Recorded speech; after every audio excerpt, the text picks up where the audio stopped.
하나님 말씀 창세기 11장 27절에서 12장 9절까지 말씀입니다. 교독합니다. 데라의 족보는 이러하니라. 데라는 아브람과 나홀과 하란을 낳고 하란은 롯을 낳았으며 하란은 그 아비 데라보다 먼저 고향 갈대아인의 우에서 죽었더라. 아브람과 나홀이 장가 들었으니 아브람의 아내의 이름은 사레며 나홀의 아내의 이름은 밀가니 하란의 딸이요 하란은 밀가의 아버지이며 또 이스가의 아버지더라. 사레는 임신하지 못함으로 자식이 없었더라. 데라가 그 아들 아브람과 하란의 아들인 그의 손자 롯과 그의 며느리 아브람의 아내 사레를 데리고 갈대아인의 우르를 떠나 가나안 땅으로 가고자 하더니 하란에 이르러 거기 거류하였으며 데라는 나이가 205세가 되어 하란에서 죽었더라. 여호와께서 아브람에게 이르시되 너는 너의 고향과 친척과 아버지의 집을 떠나 내가 내게 보여줄 땅으로 가라. 내가 너로 큰 민족을 이루고 내게 복을 주어 네 이름을 찬송하게 하는 너를 축복하는 자에게는 내가 복을 내리고 너를 저주하는 자에게는 내가 저주하리니 땅의 모든 족속이 너로 말미암아 복을 얻을 것이라 하신지라. 이에 아브람이 여호와의 말씀을 따라갔고 롯도 그와 함께였으며 아브람이 하란을 떠날 때에 75세였더라. 아브람이 그의 아내 사레와 조카 롯과 하란에서 모은 모든 소유와 얻은 사람들을 이끌고 가나안 땅으로 가려고 떠나서 마침내 가나안 땅에 들어갔더라. 아브람이 그 땅을 지나 세겜 땅 모래 산수리 너머에 이르니 그때 가나안 사람이 그 땅에 거주하였더라. 여호와께서 아브람에게 나타나 이르시되 내가 이 땅을 내 자손에게 주리라 하신지라. 자기에게 나타나신 여호와께 그가 그곳에서 제단을 쌓고 거기서 베델 동쪽산으로 옮겨 장막을 지니 서쪽은 베델이요 동쪽은 아이라. 그가 그곳에서 여호와께 제단을 쌓고 여호와의 이름을 부르니 다 함께요. 점점 남방으로 옮겨 갔더라. 아멘. 다 함께 기도하겠습니다. 하나님 아버지 은혜와 사랑을 감사합니다. 복되고 거룩한 주일 하나님 앞에 나와왔습니다. 이 시간 세우신 설교자를 통하여 하나님의 말씀을 들려 주옵소서. 성령 하나님 우리의 지각을 열어주셔서 하나님을 잘 알 수 있도록 도와주시고 하나님을 잘 알므로 하나님을 뜨겁게 사랑하는 마음으로 우리의 가슴을 뜨겁게 하여 주옵소서. 그리하여 하나님의 뜻을 알아 하나님 앞에 우리의 의지를 들여 순종하고자 결단할 수 있도록 우리에게 은혜를 허락하시고 하나님 아버지께서 우리에게 믿음을 주셔서 믿음을 따라 순종하는 사람들이 될 수 있도록 은혜 베풀어 주시옵소서. 하나님 아버지 이곳에 주님의 몸된 교회를 세우게 하심을 감사합니다. 우리와 함께 하셔서 복음을 전하는 교회가 되게 하시고 복음으로 말미암아 한 사람의 영혼이 변화되고 가정이 변화되어지고 이 도시가 변화되는 역사가 있도록 이것을 우리가 경험할 수 있도록 은혜 베풀어 주시옵소서. 하나님 아버지 우리와 함께 하여 주시고 복음을 날마다 심는 가운데에 이 복음이 점점 자라가 각각의 처한 처소에서 아름다운 열매들로 맺어 오직 하나님께 영광이 되는 교회가 되게 하여 주시옵소서. 온전히 하나님께서 함께 하시고 우리를 통하여 영광 받으시기를 원합니다. 하나님 아버지 이제 여름 사역을 다 마치고 가을 사역을 준비하고 있습니다. 우리 하나님께서 함께 하여 주시고 성경이 읽어지네 성경 공부를 통하여 참으로 하나님의 말씀의 사람들이 일어날 수 있도록 도와주시고 말씀으로 든든히 세워지는 교회가 되게 하여 주시옵소서. 나아가 추석 캄보디아 선교 대회를 앞두고 있사오니 하나님께서 함께 하시고 협력할 때에 모두가 다 함께 하나가 되어져 캄보디아 영혼들을 잘 섬길 수 있도록 도와주시고 그곳에서 말씀을 전하는 목사님과 또한 말씀을 받는 모든 심령들이 거듭나고 구원받고 하나님의 사람으로 세워지는 역사가 있도록 은혜 베풀어 주시옵소서. 모든 피로들을 채우시고 우리 하나님께서 함께하여 주시옵소서. 특별히 하나님께서 은혜 주셔서 이 나라적으로 매우 위기 가운데 있사오니 우리 하나님께서 지혜 있는 사람들 세워주시고 하나님께서 붙들어 주셔서 우리나라가 서로 하나가 되어지게 도와주시고 이 어려움들을 슬기롭게 이겨나갈 수 있도록 도와주옵소서. 저 북녘 땅과 평화롭게 복음으로 통일될 그날을 사모하며 사람과 물질이 준비되어지게 하시고 우리 주님께서 문을 여시는 그날을 바라보며 사람과 물질이 준비되어져 사랑스러운 어린 센터와 주님의 몸된 교회를 세워서 주님께 영광을 돌려드리는 역사가 있도록 은혜 베풀어 주시옵소서. 하나님 아버지께서 함께 하시고 우리 교회를 통하여 영광 받으시기를 간절히 바라올 때 우리 주 예수 그리스도의 이름으로 기도하옵나이다. 아멘. 오늘은 창세기 강의 5번째 시간으로 열방과 아브라함이라 하는 제목으로 주의 말씀을 선포합니다.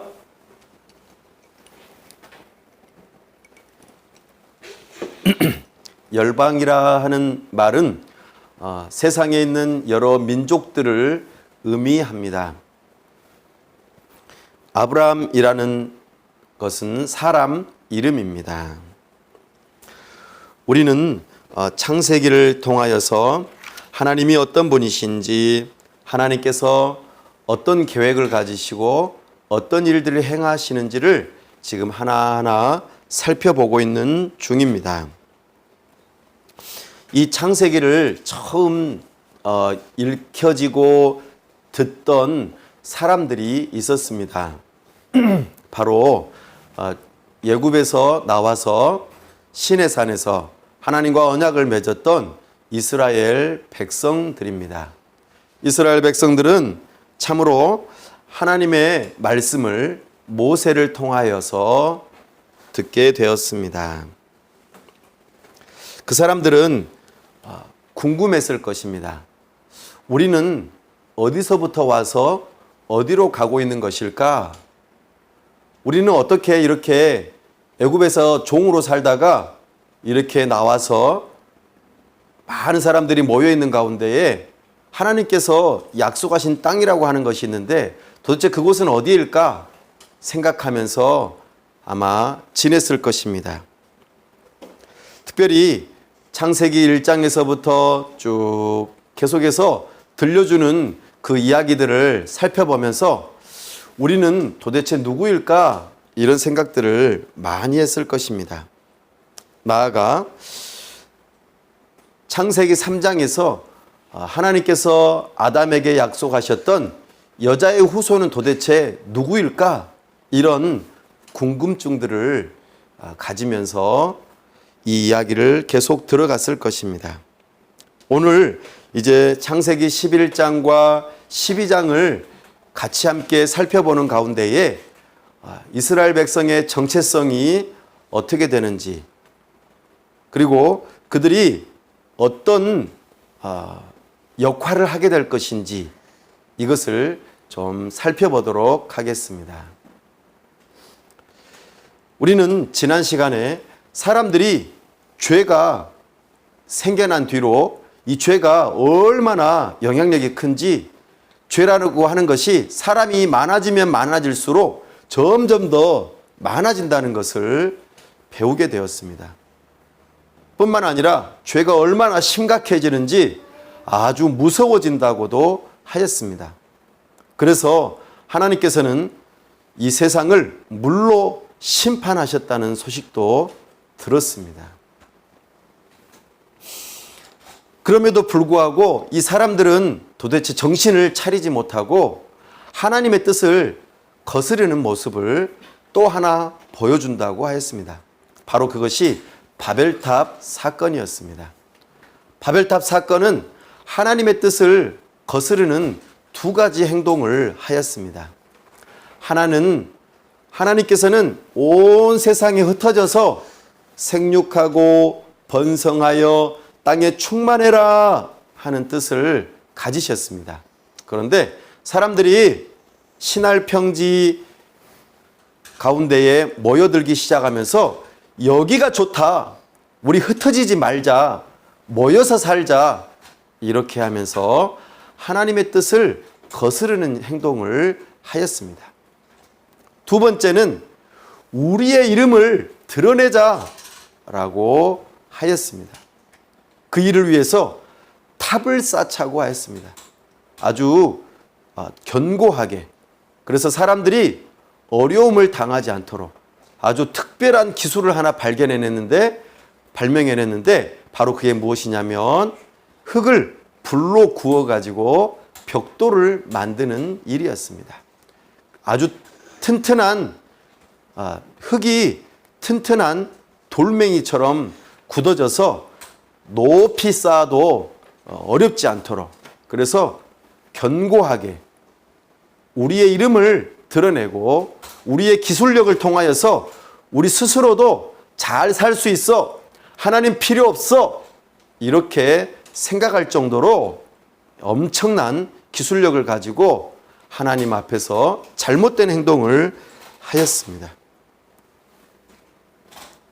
그런 와중에서도 하나님께서는 그들에게 복을 주셔서 노아의 세 아들 셈, 야벳, 함, 이 세 아들을 통하여서 자손을 번성하게 하는데 얼마나 많아지는지 셀 수도 없이 많을 정도로 엄청나게 번성하였던 것을 바라보게 됩니다. 근데 이들이 흩어지는 것을 면하고 한 자리에 모여서 살아가겠다고 그렇게 애썼던 것이죠. 근데 하나님께서는 이들을 그냥 내버려 두시지 않으셨습니다. 그들의 죄악을 하나님께서는 그냥 두고 계시지 않고 반드시 벌하십니다. 그 벌은 어떤 거였습니까? 사람들을 흩어버리는 일을 하셨습니다. 각각의 언어와 민족을 따라서 전부 다 흩어지게 살도록 만들었다는 것이죠. 우리는 이것을 바라보면서 과연 하나님의 뜻은 이루어지는구나 하는 것을 바라보게 됩니다. 열방의 많은 민족들이 다시 흩어지는 역사가 일어납니다. 그런데 모세는 이 창세기를 기록하면서 특별히 셈이라고 하는 민족을 더 집중적으로 조명하면서 살펴보고 있습니다. 마치 연극에서 많은 등장인물들이 있지만 그 중에서 한 중요한 인물, 그 사람에게 아주 밝은 빛을 비추어 주는 것처럼 셈이라고 하는 그 족속의 많은 사람들을 시간대별로 또는 여러 족보대로 쭉 나열하고 있는 모습을 보여주고 있습니다. 그것이 오늘 우리가 읽었던 본문의 마지막 대목입니다. 27절에서는 데라의 족보는 이러하니라 하면서 이제 중요한 족보를 말해주고 있습니다. 창세기는 10개의 족보를 말해주고 있다고 하였습니다. 앞에서 여러 개가 지나갔는데 오늘 데라의 족보는 이러하니라 하면서 셈의 족보 가운데에서 그 가운데 후손 가운데에 데라가 나왔고 데라의 후손 가운데에서 오늘의 주인공인 아브람이 나왔다는 것을 우리는 주목해 볼 필요가 있습니다. 하나님께서는 모든 많은 사람들을 다 흩어버리시고 특별히 딱 한 사람을 주목하시고 집중한다는 것을 우리에게 알려주고 있습니다. 하나님께서는 많은 사람을 필요로 하시지 않습니다. 오히려 한 사람에게 주목하십니다. 그 사람은 뭔가 잘나서 뭔가 아주 뛰어나서 그 사람을 주목하고 그리고 그 사람을 사용하려고 하시지 않습니다. 이것은 하나님의 은혜입니다. 특별히 이 본문을 읽어가고 있는 또 듣고 있는 이스라엘 백성들은 여기서 중요한 한 가지를 발견해냅니다. 바로 무엇이냐면 우리의 조상이신 아브라함이 여기서 등장했군요 라고 알게 된 것이죠. 우리 민족의 정체성이 여기서부터 시작된 것이군요 라고 말이죠. 근데 더 한 가지 더 분명하게 알게 된 것은 이제 앞으로 이 아브라함을 통하여서 여자의 후손을 보내주겠다라고 하는 이 중요한 대목이 시작되기 때문에 창세기 12장은 창세기의 아주 중요한 축에 해당됩니다. 그래서 많은 사람들이 11장까지 나타났지만 이제 창세기 12장에서부터는 딱 한 사람, 아브라함에게 집중하고 있습니다. 그래서 창세기 12장부터 구약의 말라기 끝까지 딱 한 사람에게 집중합니다. 누구냐면 아브라함을 통하여서 이루어진 그 나라와 민족을 집중하고 있다는 것이죠. 이것이 그래서 굉장히 중요한 대목입니다. 그 일에 하나님께서는 아브라함을 부르고 계십니다. 굉장히 중요하죠. 그래서 우리는 이 대목을 쉽게 봐서는 안 됩니다.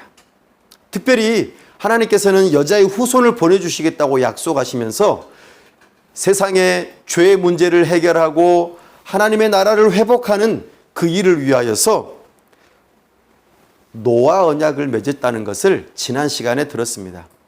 자연의 질서를 지켜주시고 사회의 질서를 지켜주시면서 우리를 보존하시겠다는 하나님의 은혜의 언약을 우리는 배웠습니다.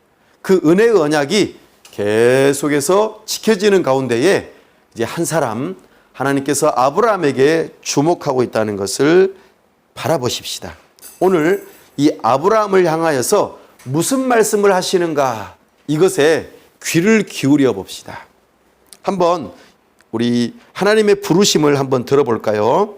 자, 창세기 12장 1절 말씀을 다시 한번 읽어보겠습니다. 시작.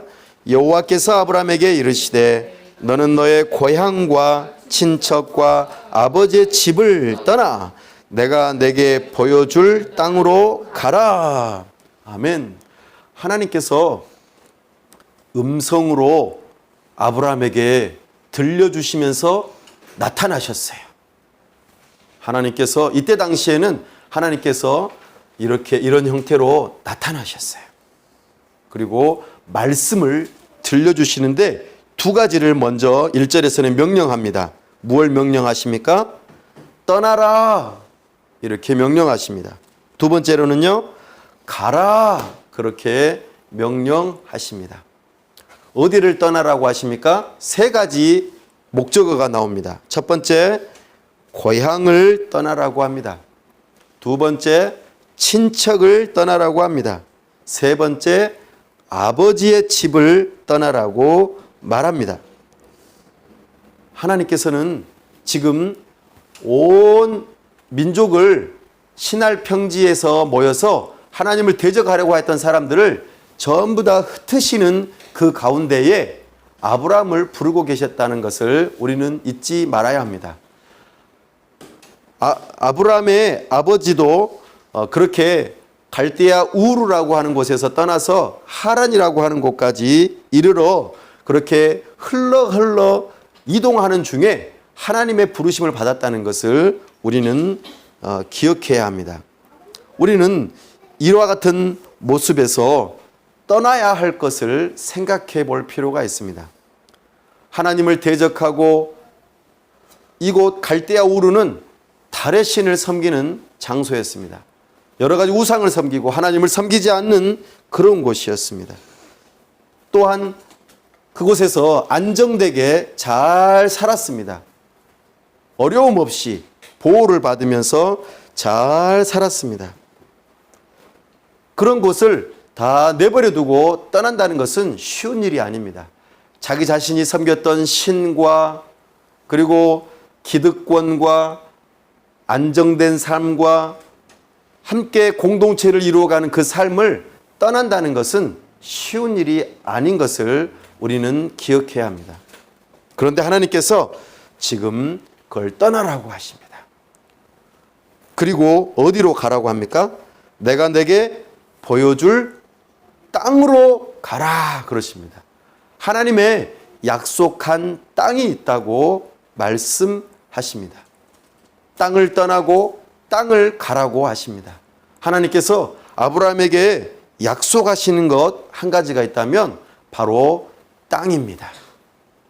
사랑하는 여러분, 여러분의 삶 가운데 있어서, 여러분의 인생 가운데 있어서 여러분들은 어느 곳에서 있다가 어느 곳으로 옮겨가면서 하나님의 인도하심을 따라 살아가고 있습니까?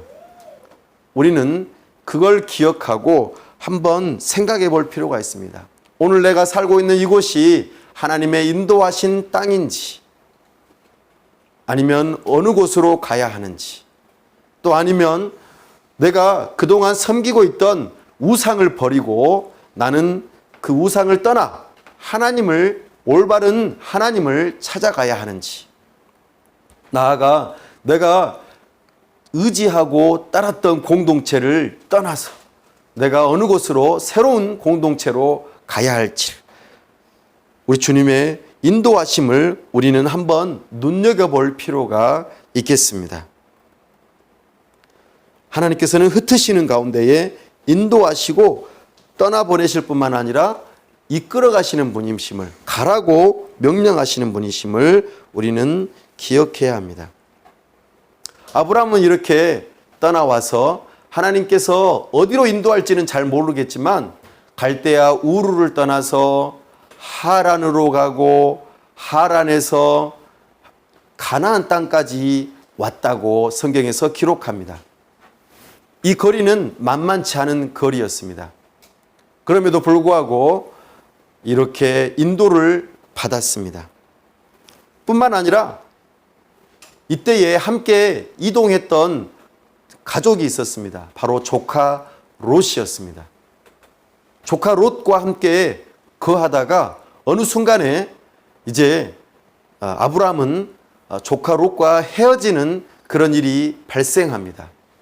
어떤 일이냐면 바로 아브라함과 조카 롯이 이집트로, 가뭄 때문에 이집트로 한번 내려갔다가 다시 올라오면서 아주 큰 부자가 되어집니다. 그리고 다시 가나안 땅으로 다시 돌아왔을 때에 사람이 살아가면서 가축들이 너무 많아지다 보니까 서로 싸우는 일이 발생했어요. 그래서 내 땅, 내 땅, 도대체 우리는 어디서 살아야 되느냐 하면서 서로 다툴 때에 아브라함이 조카 롯에게 먼저 양보를 합니다. 너가 눈에 보기에 좋은 땅을 선택해라, 그렇게 말이죠. 그래서 조카 롯은 눈을 들어보니까 하나님의 에덴 동산처럼 정말 비옥한 땅이 보였어요. 바로 소돔과 고모라 땅이었습니다. 그래서 롯은 그렇게 자기가 눈에 보기 좋은 대로 쫓아서 따라갔고, 아브라함은 하나님께서 약속하신 땅, 비록 척박하고 별로 보기 좋지 않고 그리고 사람들이 관심을 두지 않는 그 땅을 관심을 두고 또 선택을 하게 되어집니다. 사랑하는 여러분, 내 눈에는 별로 안 좋아 보이고 아무것도 아닌 것처럼 보이지만 하나님의 약속하신 땅이라고 여겨진다면 우리는 그곳에 머물러야 할 것입니다. 하나님께서 인도하시기 때문입니다. 두 번째로 하나님께서 아브라함에게 어떤 말씀을 하셨는지 2절을 한번 읽어볼까요? 시작. 내가 너로 큰 민족을 이루고 내게 복을 주어 내 이름을 창대하게 하리니 너는 복이 될지라. 아멘. 여기에 하나님께서 몇 가지 약속하시는 게 다 들어있네요. 첫 번째로는 내가 너로 큰 민족을 이루겠다 말씀하셨어요. 처음에는 땅을 약속하셨는데 두 번째로는 민족을 약속하시겠다 하셨습니다. 그런데 한 가지 우리는 기억해야 될 게 있어요. 앞에서 11장 30절 한번 더 읽어볼까요? 11장 30절 시작. 사례는 임신하지 못함으로 자식이 없었더라. 지금 그 아브라함의 부인인 사례는 불임이에요. 불임. 아이를 갖지 못해요. 임신을 하지 못하니까 자녀를 낳을 수가 없죠. 자녀를 낳을 수가 없으면 가족이 생겨나기도 어렵고, 가족이 생겨나기 어려우면 점점점 많아져서 민족을 이룰 수가 없겠죠. 이런 상황입니다. 아주 어려운 상황인데 하나님께서 그 어려운 상황에도 불구하고 뭐라고 하시냐면 민족을 이루되 큰 민족을 이루겠다고 약속해 주세요. 하나님께서는 정말 대단하신 분이신 것 같아요. 아브라함에게 이 상황을 이미 알고 있음에도 불구하고 큰 민족을 이루겠다고 약속하셨어요. 하나님께서는 이 약속을 반드시 지키시겠다고 하셨어요. 아브라함의 가족이 가뭄 때문에, 가나안 땅의 가뭄 때문에 이집트로 내려갔을 때의 일이었습니다. 아브라함이 아주 치사하게요, 자기의 그 부인인 사례를 자기의 누이 동생이라고 하는 것이 틀린 말은 아니죠. 근데 이것만 말하고 자기 아내라고 말은 하지 않고 이집트의 바로에게 그만 내밀었어요. 왜냐하면 자기가 살려고. 아주 치사하죠. 이렇게 아브라함은 하나님의 약속을 따라 큰 민족을 이루는 아이를 낳을 수 있는 이 길을 잘 지켜야 되는데 그만 자기 아내를 애굽의 바로에게 지금 아내로 주겠다라고 하는 거예요. 하나님께서 이루시는 이 뜻을 거스르는 행동이잖아요. 그래서 하나님께서 바로 형벌을 내리세요. 누구에게 형벌을 내리십니까? 바로 애굽의 바로와 그 가족들에게. 그래서 아주 무서운 저주를 내리신다고 뒤에 기록하고 있습니다. 그래서 바로가 깜짝 놀라서 자초지종을 진실을 따집니다. 그때에 아브라함이 진실을 말하죠. 이 사례는 사실 제 아내입니다. 제가 죽을까 봐 두려워서 진실을 다 말하지 못했습니다. 이렇게 말이죠.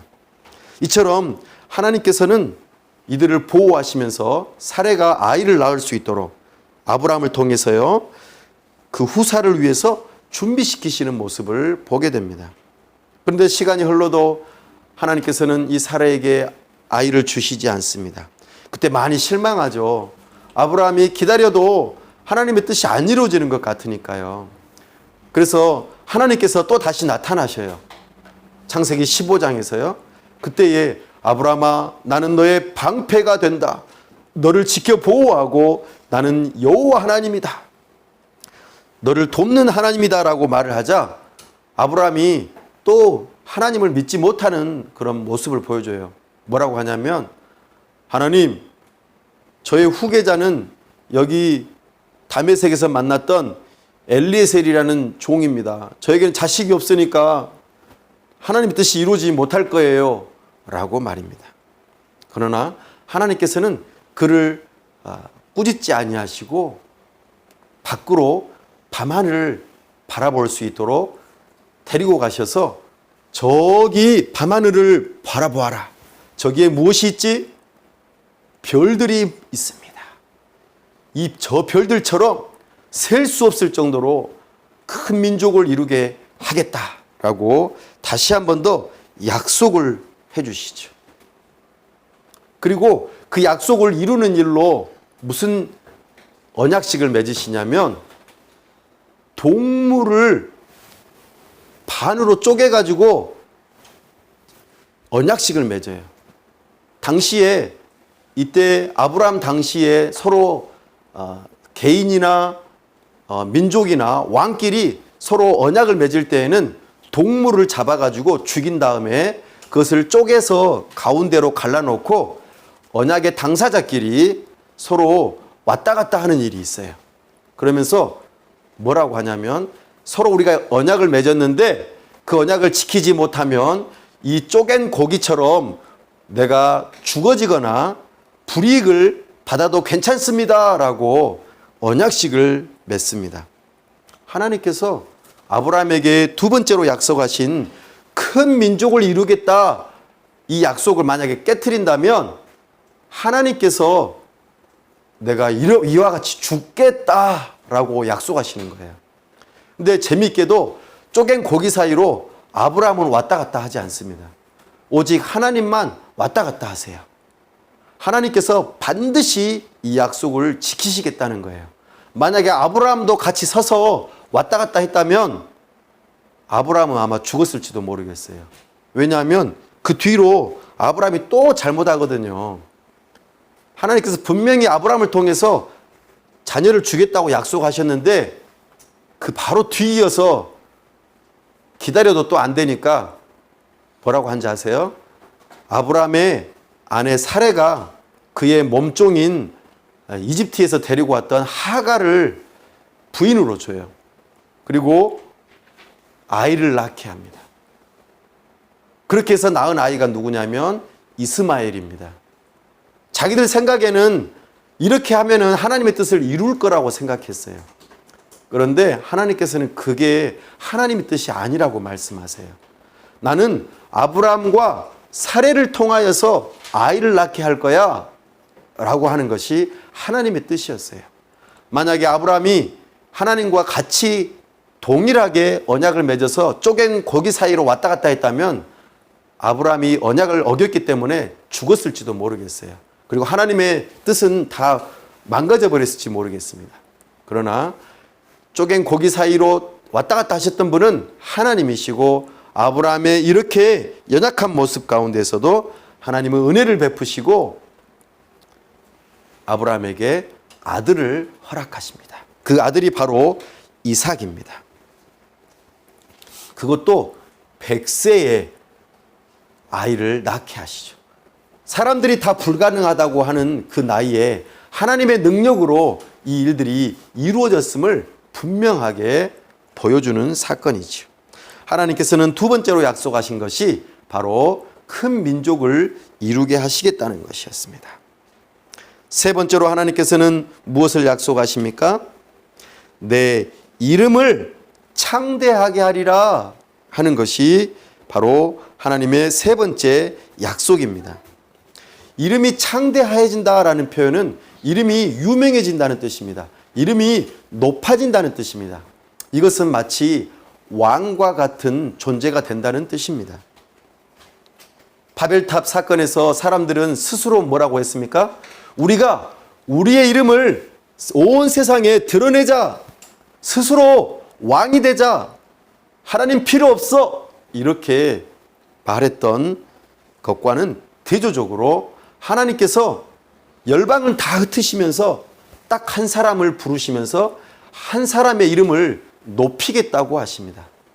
마치 하나님께서 첫사람 아담을 부르셔서 왕과 같은 제사장으로 부르셔서 그에게 온 세상을 맡기고 다스릴 수 있도록 하나님의 대리자로 부르셨던 것처럼 하나님께서 여자의 후손을 약속하시며 여자의 후손을 보내주시는 그 일을 위하여 딱 한 사람을 부르시고 이 한 사람을 통하여 여자의 후손, 온 인류, 열방을 다 구원하실 그 하나님의 계획을 이룰 한 사람, 믿음의 조상 아브라함을 이름을 높이시겠다고 약속하시는 내용입니다.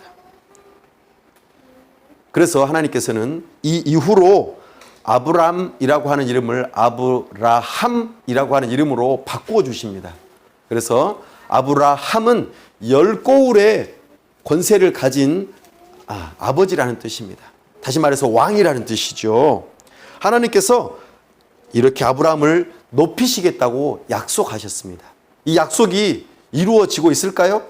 예, 이루어지고 있습니다. 조카 롯이 소돔과 고모라에서 살다가 글쎄 주변에 있는 나라에서 공격을 해서 많은 사람들이 포로로 붙잡혀 갑니다. 그때에 아브라함이 함께 길리고 용사들을 준비했다가 그들을 추격해서 다 구출해 내오는 사건이 있었습니다. 비록 사람의 수는 적었지만 용맹하게 또 하나님의 도우심으로 이 일들이 가능했던 것이죠. 그래서 아브라함은 조카 롯과 그의 재산을 다 되찾아오면서 두 왕을 만납니다. 첫 번째는 멜기세덱이라고 하는 왕입니다. 멜기세덱을 만나자 멜기세덱에게 향하여서 아브라함은 11조를 드립니다. 자기가 가진 10분의 1의 재산을 드립니다. 왜냐하면 제가 이렇게 승리할 수 있었던 건 하나님께서 저의 이름을 높여주시고 보호해 주셨던 것은 바로 하나님의 약속, 그것이 이루어졌던 것입니다.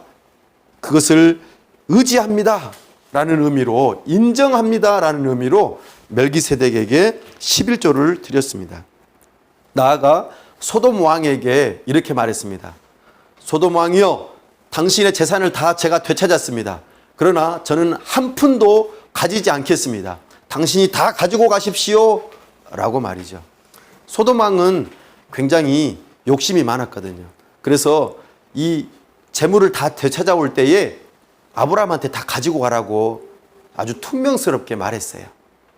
그러나 아브라함은 이것들이 내가 다 되찾아온 내 힘으로 된 것이 아니라 하나님의 능력으로 된 것임을 인정하고 하나님께서 나를 높이셨다는 것을 인정하는 의미에서 소돔 왕에게 다 돌려주었습니다. 이처럼 하나님께서는 아브라함의 이름을 높여주었습니다.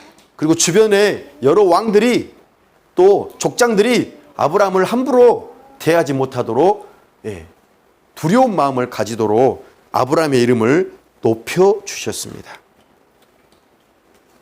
사랑하는 여러분, 하나님께서는 아브라함에게 이와 같은 것을 약속하시고 이 일들을 이루어 가신다고 말씀하십니다. 궁극적으로는 왜 이런 일들을 약속하셨을까요? 우리 함께 3절 말씀을 읽어보겠습니다. 시작.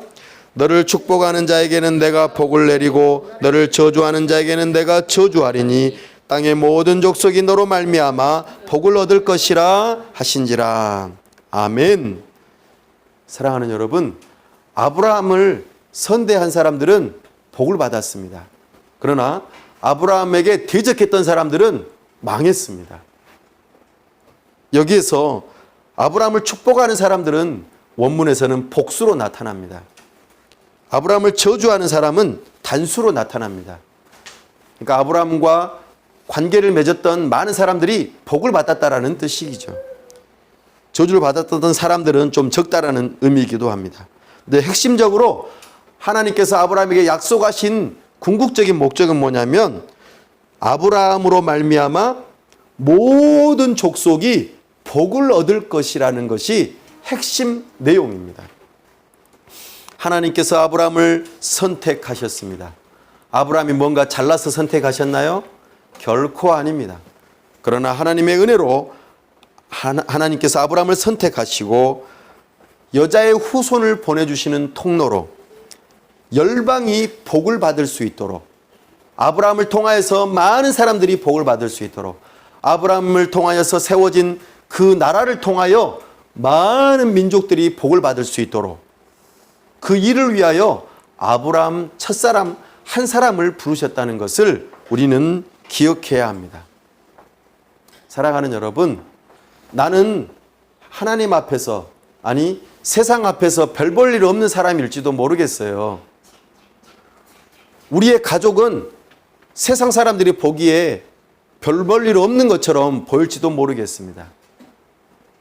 야, 너가 뭘 할 수 있겠어? 넌 아무것도 아니야. 너희 가족이 뭘 하겠다고? 참 별 볼 일 없는 가족이 뭘 하겠어? 라고 말이죠.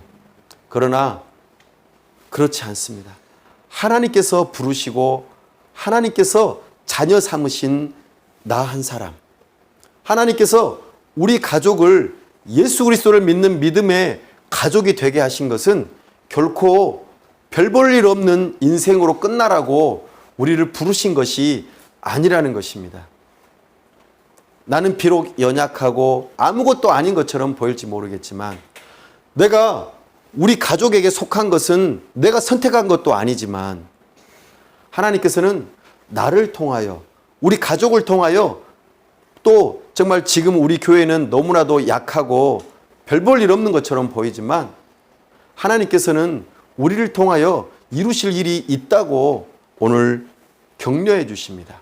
위로해 주십니다. 아브라함 한 사람, 불임의 여성 사례를 통하여 하나님께서는 큰 민족을 이루고 땅을 약속하시고 이름을 높여주시며 하나님의 약속하신 여자의 후손, 우리의 구원자가 되시는 예수 그리스도를 보내주시겠다고 하는 이 놀라운 약속이 여기에 담겨 있습니다. 아브라함을 부르신 때는 지금 우리가 살고 있는 시대보다 4,000년 전 사람입니다. 2000년 뒤에 여자의 후손, 아브라함의 후손을 통하여 예수님이 보내집니다. 예수님을 통하여 우리를 구원하시는 놀라운 구원의 은혜가 다 이루어졌습니다. 그리고 예수님께서는 12명의 제자를 남겨놓고 하나님 나라로 가셨습니다. 그 12제자들 생각해 보십시오. 정말 형편없는 사람들 아닙니까? 다양한 직업을 가지고 있었지만 예수님 돌아가실 때에 전부 다 도망가는 정말 형편없는 사람들이었습니다. 그러나 예수님께서 약속하셨습니다. 너희들을 통하여 성령 하나님을 보내주시고 예루살렘과 온 유대와 사마리아와 땅끝까지 이르러 내 증인이 되리라. 그렇게 꿈을 주셨습니다. 그 일이 지금 2000년이 흘러가는 이 시점에 너무나도 명확하게 이루어지고 있음을 바라보게 됩니다. 우리 예수님께서 다시 오시겠다고 약속하셨습니다. 예수님의 약속이 이루어지는 그 순간 앞에서 오늘 우리가 대한민국에서 이곳에서 우리가 살아가면서 하나님께서 부르신 부름 따라서 우리는 무엇을 해야 할까요? 정말 약해 보이고 아무것도 할 줄 모르는 것처럼 보이는 우리이지만 예수님께서 우리와 함께 하시고 성령 하나님께서 우리와 함께 하실 때에 비록 연약하고 작고 아무것도 아닌 것처럼 보이는 교회이지만 우리를 통하여 하나님께서 하나님의 나라를 이루어 가시겠다고 약속하십니다. 이 일로 오늘 우리 부르고 계십니다. 이 부르심 앞에 여러분들은 어떻게 믿음으로 반응하시겠습니까? 열방은 흩으시고 한 사람 아브라함을 부르셔서 열방의 축복의 통로로 부르셨던 것처럼 오늘 연약한 우리를 부르시고 우리를 통하여 열방의 복된 축복의 통로로 우리를 부르고 계십니다. 이 부르심 앞에 우리는 겸손하게 순종할 수 있기를 바랍니다. 아브라함은 고향을 떠났습니다. 친척을 떠났습니다. 아버지의 집을 떠났습니다.